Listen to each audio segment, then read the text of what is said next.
It has webbed feet like a frog, a bill like a duck, and venom like a snake.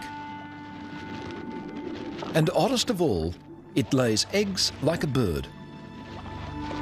So much of its life is spent underwater or underground that the life of the platypus is still largely unknown. An irresistible challenge to filmmaker David Parer. I've always been fascinated by the mysteries of how platypus have their young. And over the next 3 years, we're going to take you on a journey to discover what happens deep inside their nesting burrows. It's a truly amazing story. Maybe she's active.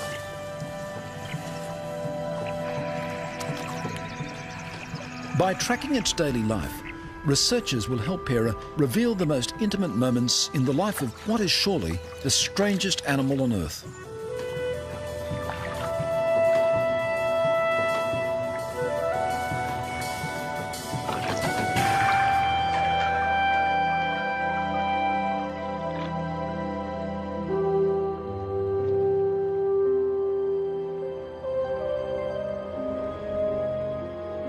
The high plateau of Tasmania, the southernmost link in a mountain chain that stretches the whole length of Australia's eastern coast.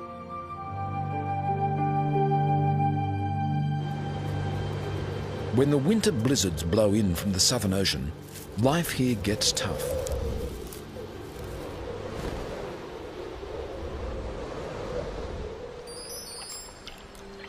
Yet, even here, the platypus thrives.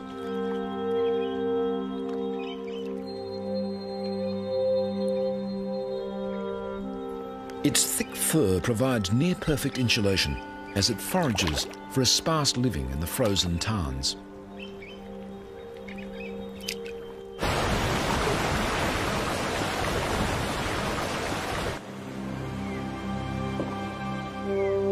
The spring thaw turns mountain streams into torrents. Humans are rare in the remote Tasmanian wilderness, but platypuses are plentiful.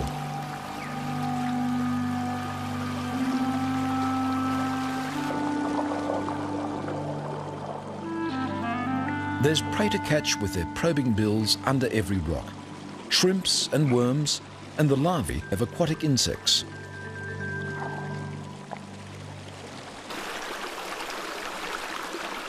I've looked for platypus up and down the east coast of Australia, but the wild rivers of Tasmania are the greatest place to find them.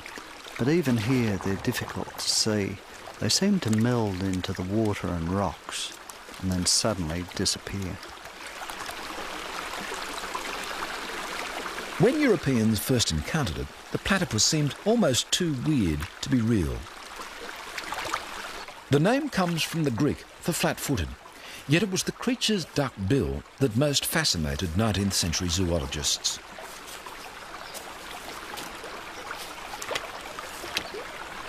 "200 years on, we're just beginning to understand what a remarkable instrument it is.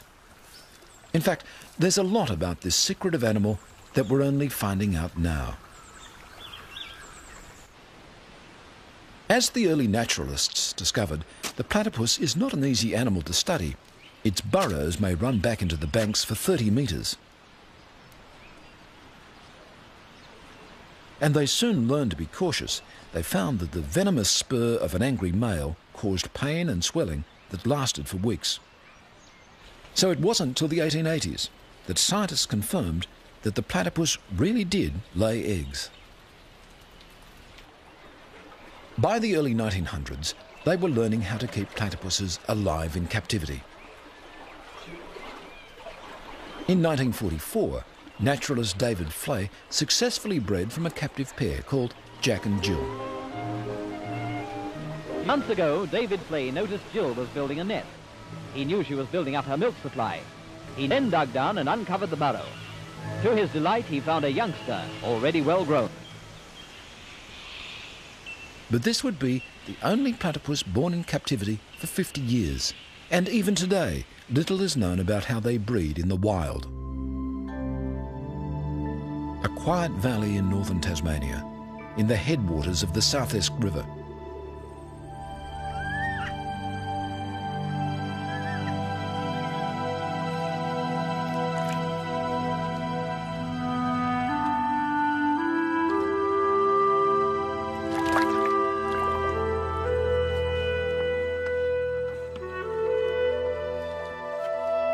An unassuming farm dam proves an ideal site for biologist Nina Koch.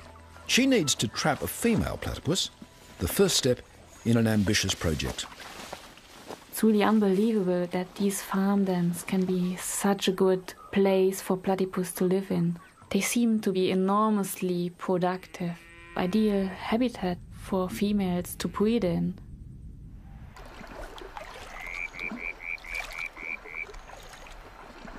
I heard about Nina's work in Tasmania and came over to join her. Perhaps she may be able to help us in our quest to find breeding platypus.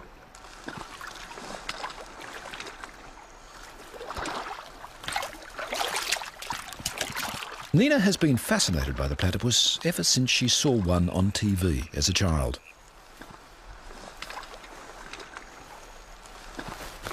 Now she's come all the way from Germany to take part in a 2-year study. The aim? To find out more about how female platypuses raise their young. First, Nina measures the platypus's exact dimensions. The tiny craters in her leathery bill are receptors. Some are sensitive to touch, others to the minute electrical impulses emitted by her prey. Just keep on. Yeah, that will do. Be probably old enough. Not healthy enough. Next, Nina attaches a tiny radio transmitter to the platypus's fur. It needs to be tested thoroughly before next year's full-scale breeding study.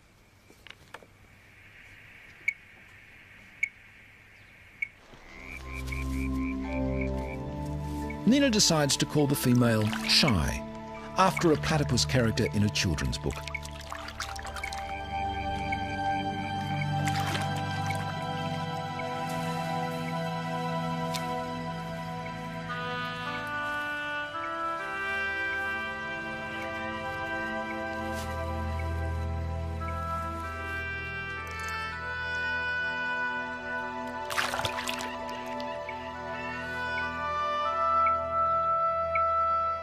Within days, Nina has identified the precise location of one of Shy's sleeping burrows on an island in the dam. We've tracked Shy for a couple of days now, and we could follow her to this island. And she's sleeping right here in her burrow, and we're going to put an infrared video camera in so we can see what she's doing in her burrow.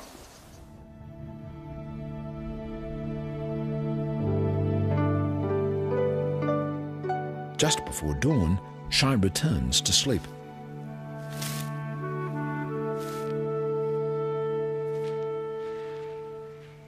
For Nina and her partner, Marcus Utesh, this is the first view of a platypus underground. There she is. She's coming in. Next year, they'll try to get a camera inside the burrow of a breeding platypus. That is absolutely great. Wow. A few weeks later, Nina and Marcus find a baby platypus near the dam. It's only just emerged from the nest. Soon after, they find another, bigger youngster. This baby looked much more like an adult. It weighed 610 grams, so double the size of the one that we caught before.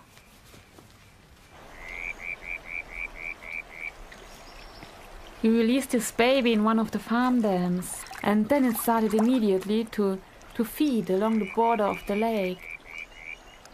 We tried the next day to see it again. I sat on the pontoon and paddled towards the little platypus.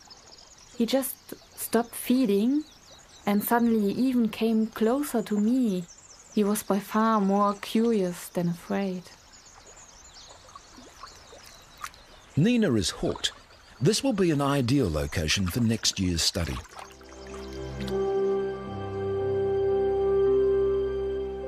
The only other animals on Earth that are even distantly related to the platypus are the echidnas. Like the platypus, the short-beaked echidna has looked much the same since the age of the dinosaurs.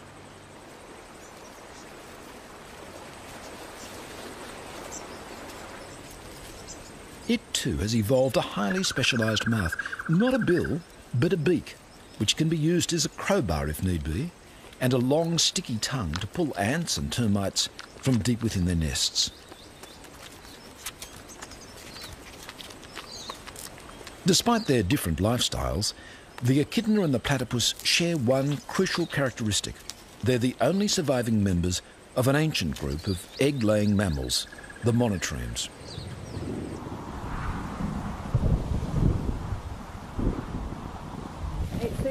That's faster. Peggy Rismiller and Mike McKelvey have been tracking and studying echidnas for 15 years. What they've discovered about the echidna's breeding cycle may help David Pera in his pursuit of the platypus. That's Whisper. Up to a dozen echidnas at a time may be carrying transmitters. Okay. It's always worth seeing what Hari's doing. What Hari's doing is looking for a mate.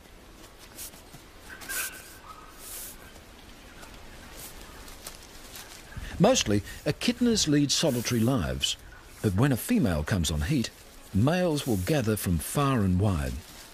But the females emit a scent, and the scent is called a pheromone, and it's something that humans often can't smell, but obviously the males can smell it. The pheromone, of course, would be able to go cross-country on wind and attract the males. And we've seen males cross this peninsula several times and then eventually end up with a female. Hari and several other males are already here. And Whisper is on his way. Yep, he's there. Whisper joins what's called an echidna train, a group of males all paying court to a single female. Okay. She has no burrow over here? A train can stay in place for up to a week, with the males constantly jockeying for position. They must be patient, but ready for instant action. Mating will take place just once when the female decides that the time and the partner are right.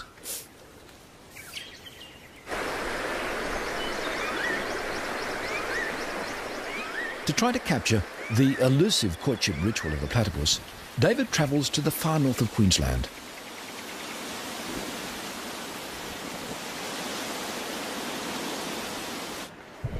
Here, in the tropical rainforest, the mating season has already begun.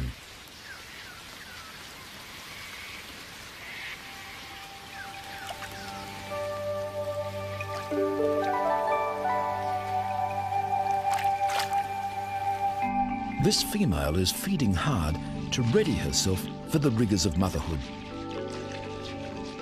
Every 40 seconds or so, she must surface to breathe.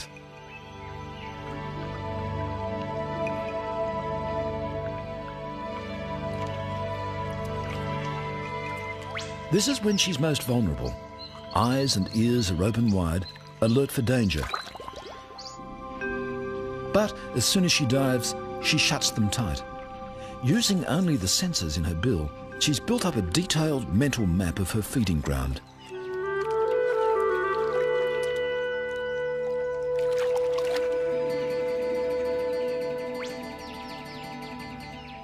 And she knows its inhabitants too, especially the resident cormorant.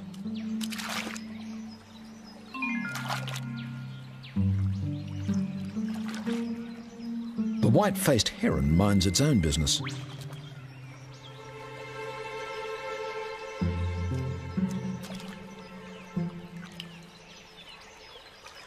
The cormorant mimes the platypuses.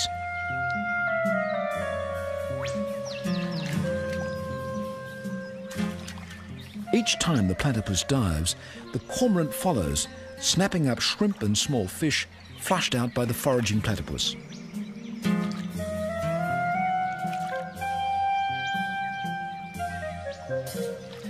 And if the platypus rests too long between dives, the cormorant lets her know it.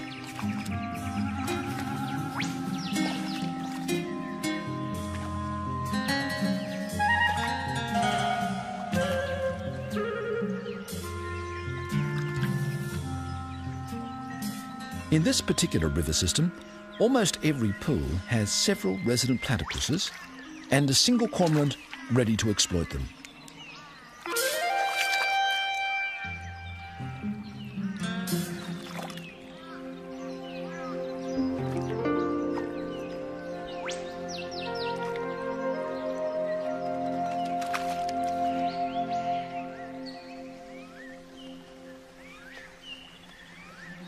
The other inhabitants of the pool give the platypus no trouble at all.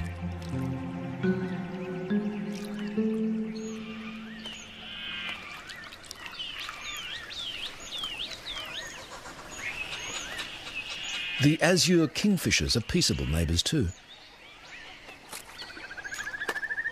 They may occasionally snap up fish and shrimp she drives to the surface, but at least they don't harass her to dive for them.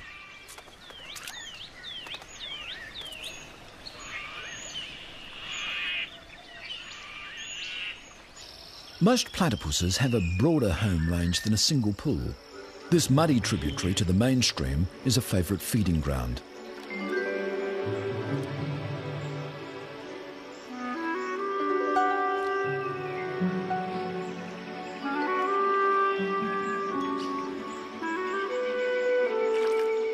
Platypuses make their way up the creek at all hours of the day and night to feed. They can sense the vibrations of their prey through the receptors in their bills.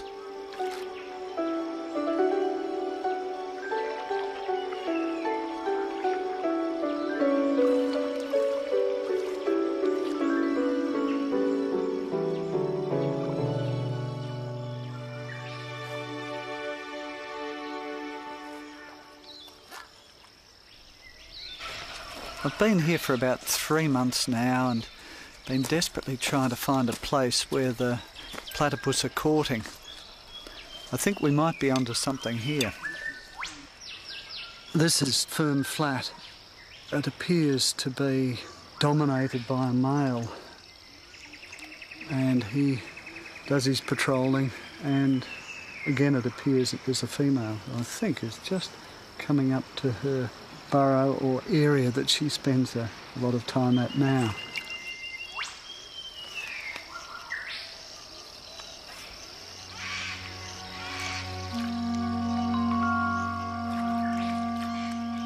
As the light begins to fade, the platypuses start to make their way further up the narrow creek.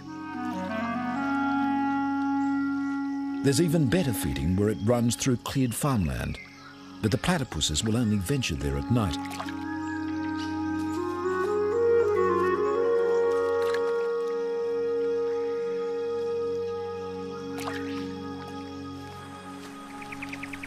This is an ideal creek to film platypus with an infrared camera.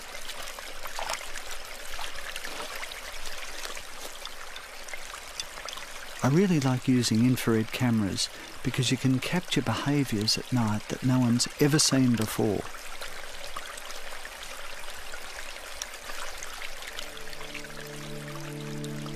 We put up a red light.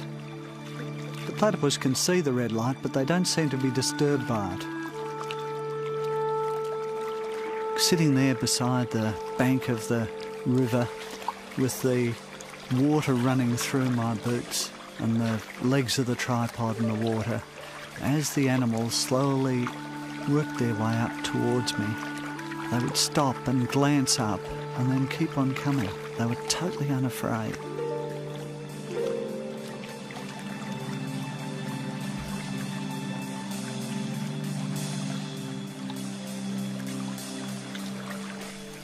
In the first hour after dark, 6 platypus passed me. And then a water rat appeared. Water rats are about the same size as a platypus, but much fiercer.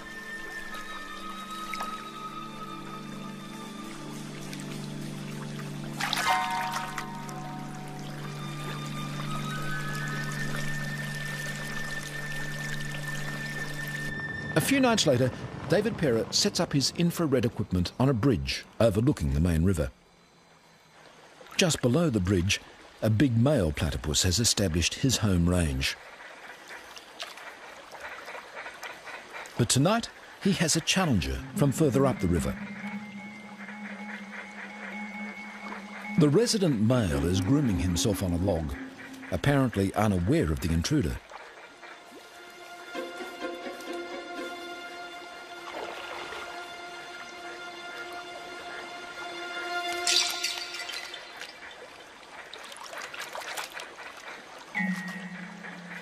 Despite being caught by surprise, the resident male has won the encounter easily. He hasn't had to use his most damaging weapon. The poisonous spur on his hind leg is fed by a venom gland that in the breeding season reaches its maximum size. Day and night now, the big male patrols his home range.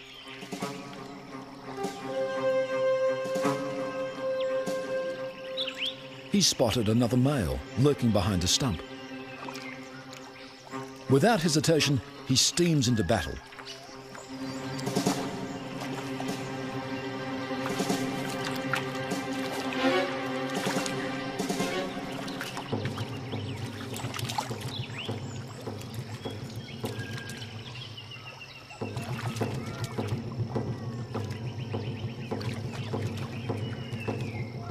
Whether platypuses regularly use their spurs in these encounters, or whether they're weapons of last resort, we don't know.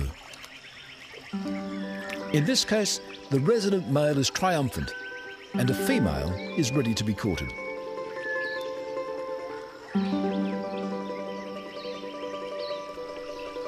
The male grasps the female's tail, and the courtship dance begins.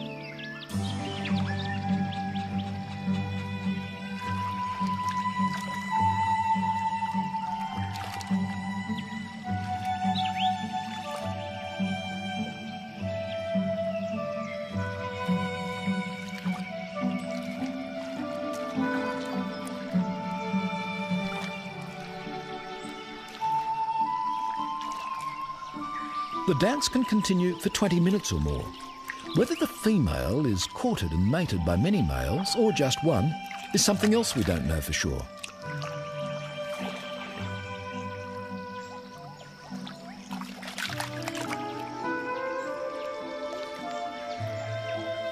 Finally, it looks as though the male mounts the female and mating takes place.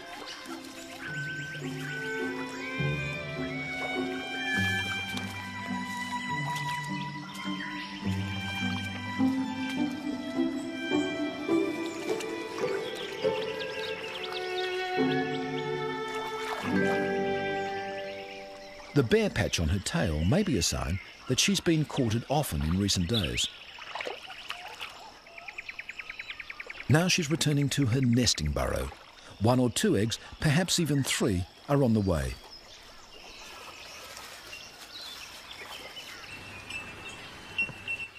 Healesville Sanctuary in southern Australia. Much of what we know about platypus mating and breeding has been learned by Les Fisk and his colleagues from the captive animals at Healesville Sanctuary. For 10 years, a male and female platypus have lived in this elaborate artificial world. Through a maze of tunnels, pipes and tanks, video cameras record their every move.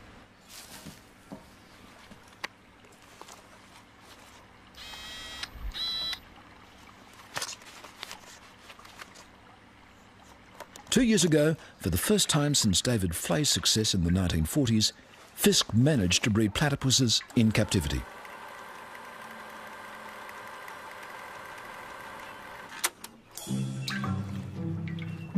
For most of the year, Karina, the female, will have nothing to do with N, the male.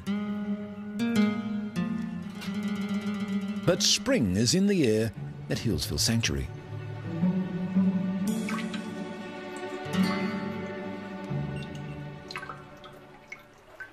David Perra has already been manning his remote cameras for 2 weeks. Today, finally, the preliminaries are over and the serious courtship has begun.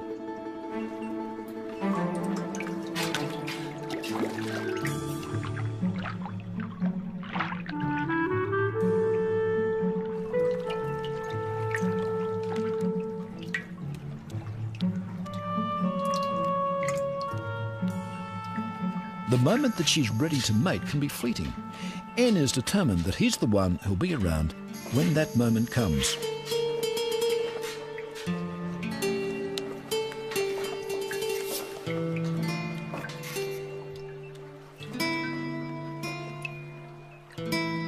But her attempted escape was all part of the ritual. Karina soon returns to the dance.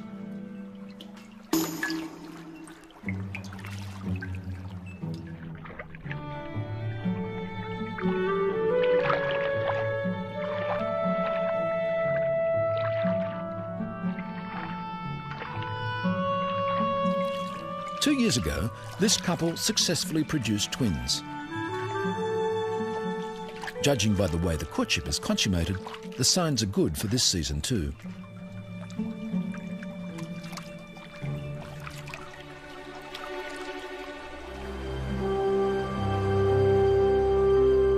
Summer has come again to Tasmania, and its wild rivers are swollen with melting snow.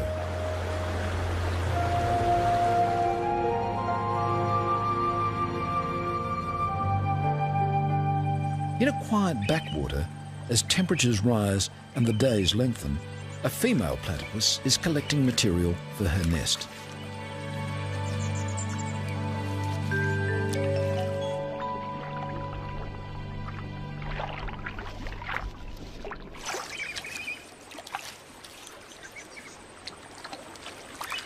She takes leaves one by one in her bill and jams them under her tail.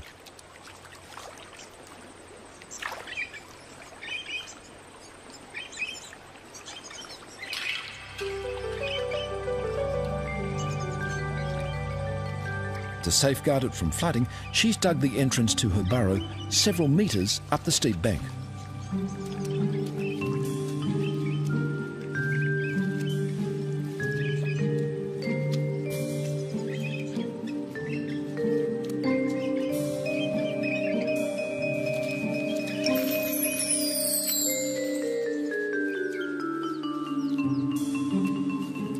Over the next few days, she'll make dozens of trips like this, until the nesting chamber at the end of her long burrow is lined with sticks and leaves.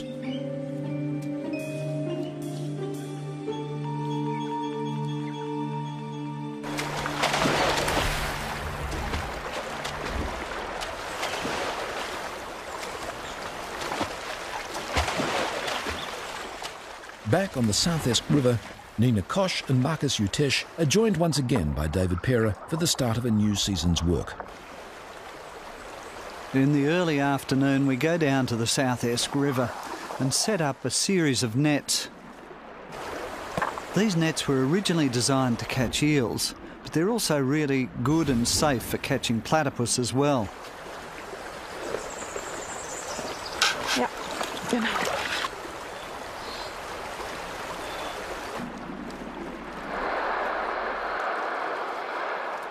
They position the nets across the water flow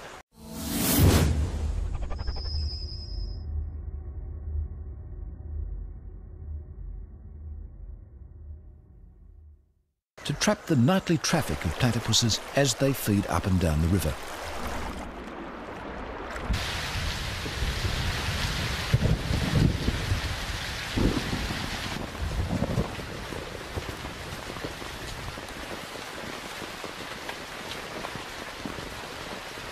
In the late afternoon, the platypus come out of their burrows and start feeding. They're very good at avoiding nets because their sensitive bill can pick up the water flowing through the mesh. Many evade the nets, but eventually we catch one.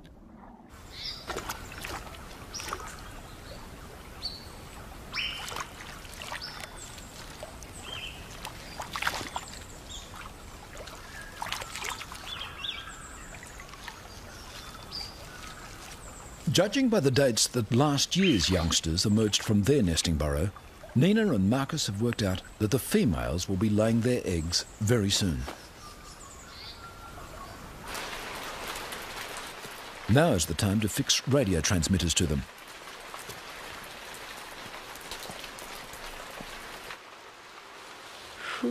This one has a large bare patch on her tail, a sign that she's probably been courted intensively. jägert on all the animal. This might be a mating mark. All the fur is away from the tail surface. They discover that she's one of the females they trapped and tagged last year. In fact, it's their old friend, Shy. 80-17, that's Shy. Wow, we got Shy back. We'll come back. Great.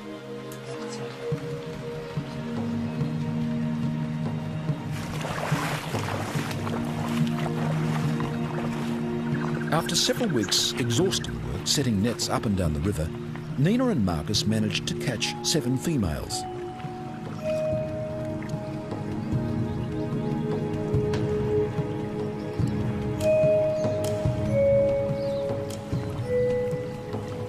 Each one is fitted with a new transmitter and released back into the river exactly where she was caught.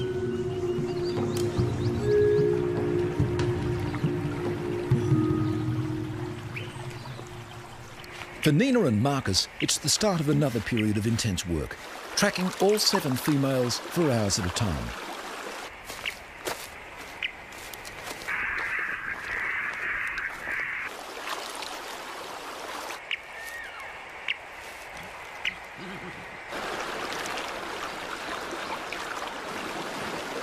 They find there's a wide variation in the platypus's behaviour. Some feed mostly in daylight. Others sleep during the day and feed all night. Some travel a kilometre or more up and down the river each feeding session.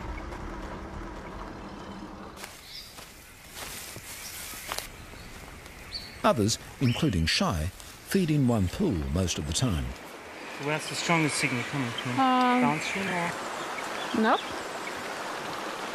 She must be sitting in there. Wow. Shy sleeps in the same burrow each day. Nina and Marcus want to pinpoint its exact location because there's a good chance it's where she's built a nest and is nursing her young.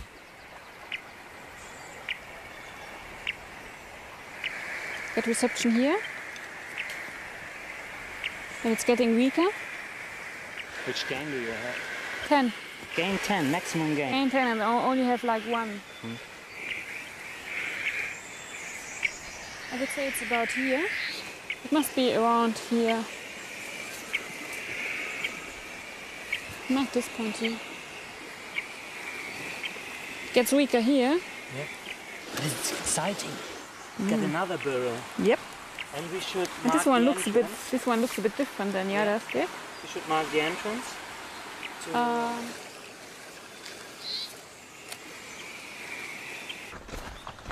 Meanwhile, Peggy Rismiller and Mike McKelvey are still keeping track of their echidnas. You think try again from here? Oh yeah, right towards that cypress. 3 weeks ago, this female was at the head of a mating train.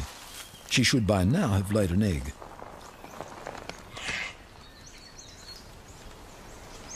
Okay, I'm just going to feel first. A very tight little pouch. Up quite a bit there because my finger. Would you just be very careful because there's an egg. Oh my jeez. See if you can get it closer down your way. I'm going to pull the pouch open. There's There the it egg. is. There's the egg. It's an egg And there. here's a girl. 10 days after the egg is laid, a puggle will hatch. In the egg, the echidna develops an enamel-covered egg tooth. It needs this egg tooth to actually rip open this leathery shell and then pull itself out onto the mother's belly. Look, there's the back of it. Inside the pouch, it's really moist and humid because that's what the puggle needs right now. As far as we know, at 2 grams, it has to breathe through its skin. Tiny though it is, the puggle can safely be removed from its mother's pouch for a minute or so. At 2 days old, there's almost no difference between a baby echidna and a baby platypus. Less than 2 weeks later, it's already 100 times heavier than when it was hatched. It's a girl. The baby echidna by now has a discernible beak, just as a baby platypus would have a recognisable bill. After 7 weeks in the pouch, the mother leaves her young one in a burrow, returning every 5 days or so to let it suckle.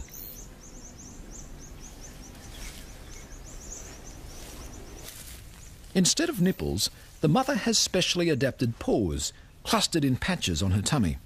As the baby suckles, the mother expresses the milk through her skin. It doesn't need its eyes. I think it's like all very small animals. They go on scent, and so the young is scenting where the milk patch is. At 6 months, the young one is almost ready for independence.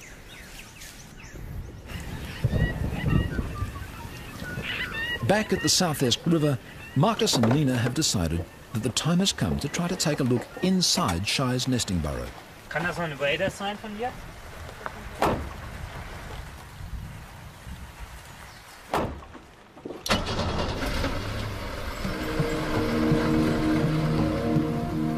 Shy has been feeding regularly for 16 hours in every 24, returning to the same burrow each day to sleep.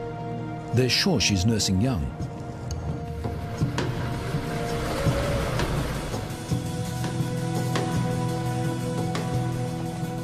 It's late evening. Shy's already left the burrow to feed. Nina, Marcus and David have at least 8 hours to try to get a glimpse inside the nesting chamber.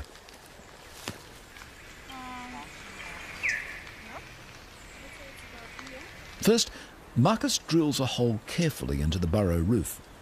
Frequent measurements over the past 2 weeks have told him exactly where and how deep to drill.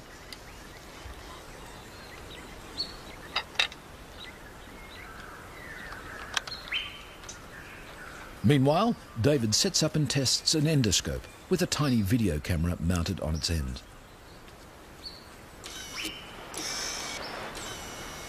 So down is like that. Yep. We'll straighten it up. It was really exciting going down into the nest chamber for the first time. Those are roots coming down into the top. And then we saw the entrance to the chamber itself. And the nest was a really complex structure. It was tightly woven leaves wrapped around with sticks and roots. And there was even some green plastic in amongst the leaves. Yeah, that's the roof there, I think. But that's when our frustrations really began. Over a period of 17 days, we went in 6 times into the burrow, but we just couldn't penetrate the nest. And then at last, we got the endoscope through the nest wall. We first glimpsed a tiny bit of flesh through the leaves.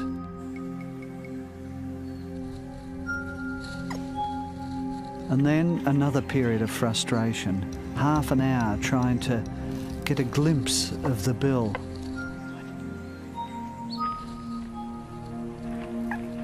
Oh, it's platypus. Yes.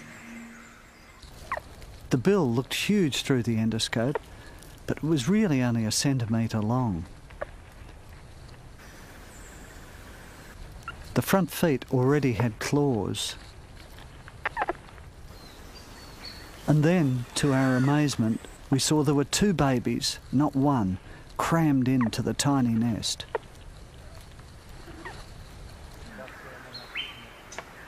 Thank you. 3 weeks later, we went into the burrow again, and we found them immediately.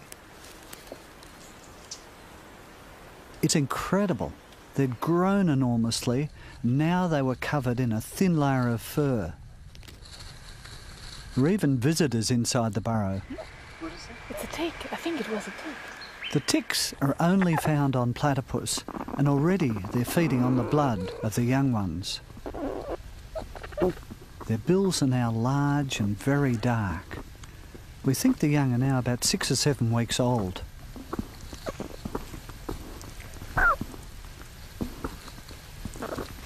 We're eager to see how the various parts of their body have developed.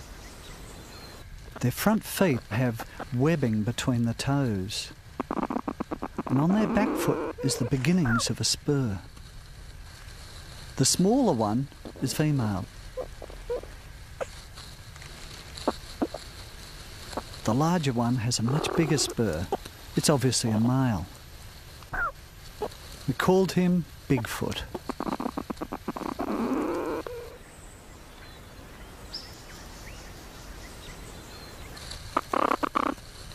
The nostrils are huge.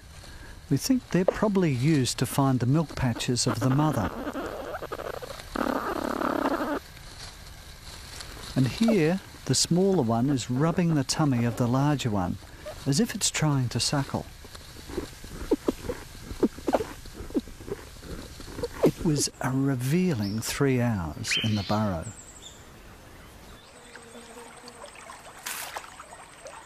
Nina is spending hours each day by the riverbank recording Shy's feeding patterns.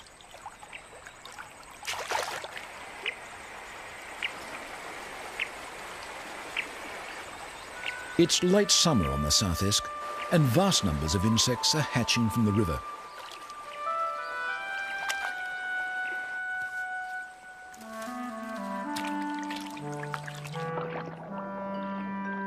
It's an ideal time for Shy to be feeding her young. She's just feeding enormously. She spends 16 hours out in the river, and she just goes along the river, and wherever she is, just feeds. Unbelievable hungry little female.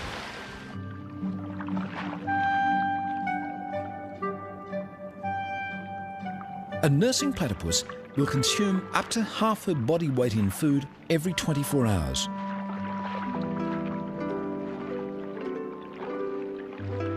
Most of it consists of tiny morsels, which she must somehow find and separate from the leaves, mud or gravel on the riverbed.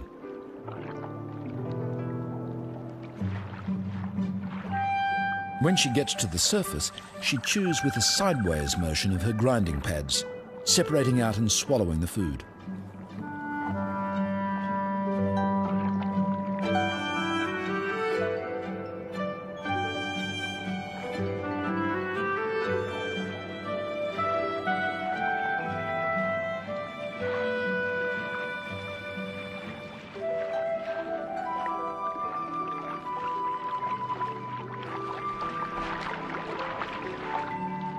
In a single feeding session, she may dive up to 1,000 times.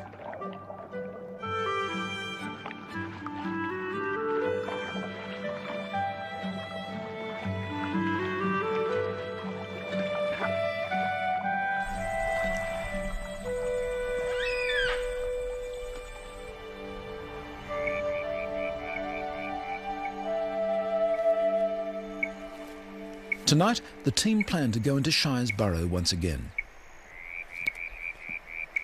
So, while Nina tracks Shy to make sure she's out feeding, the team drills a new hole into her nesting chamber.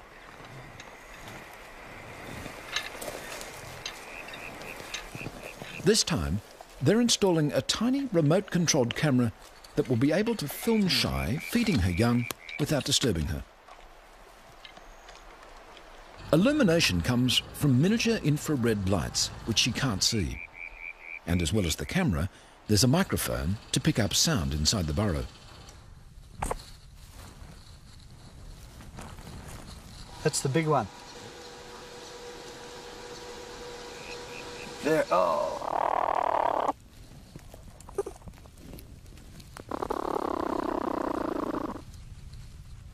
The babies are now about 13 weeks old. Their eyes are open, their bills are fully formed, and their coats have grown thick.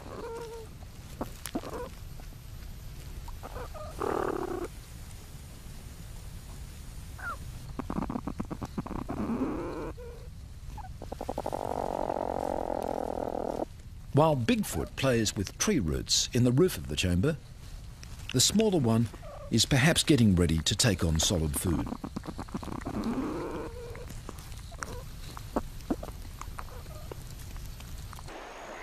Nina warns that Shy is on her way back to the burrow.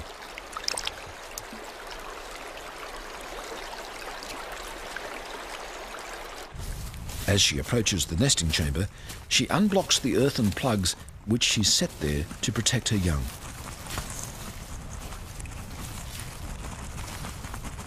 Then she's through into the chamber. Here we go.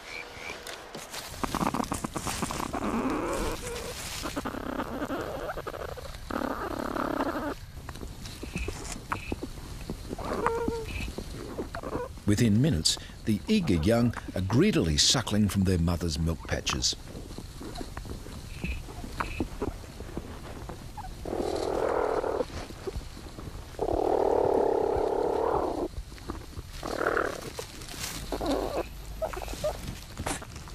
But the team is about to see behaviour that no one has ever seen before. That is amazing.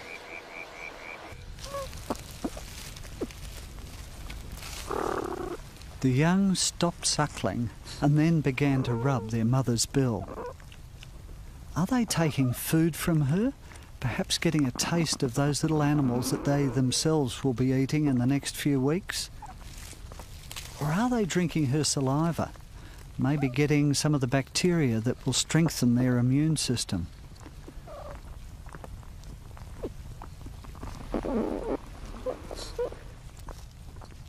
We don't really know what we're seeing in these extraordinary pictures.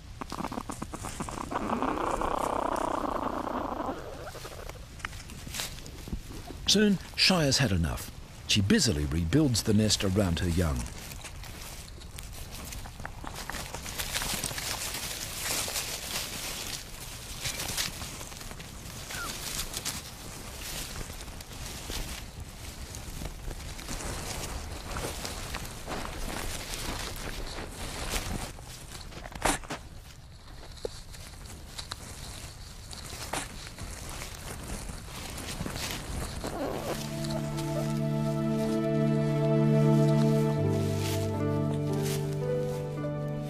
And then she's gone, leaving a tangle of tails and bills behind her.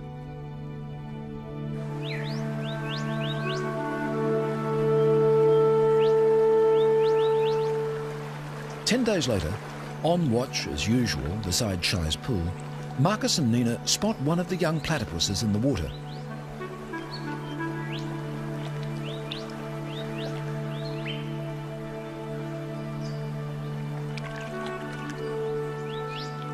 Bigfoot, the male, has emerged from the nest. The team watches, enthralled, as the last chapter in the drama they've been following for months unfolds.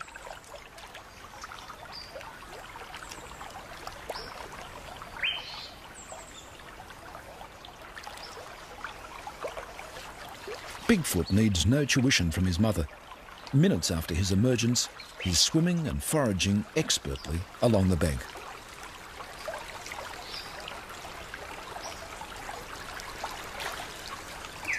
He asserts his independence swiftly. Within a few weeks, he's travelling well upstream from his mother's pool. Soon, he'll have to leave this rich feeding ground. He's trespassing on the home range of older, larger males.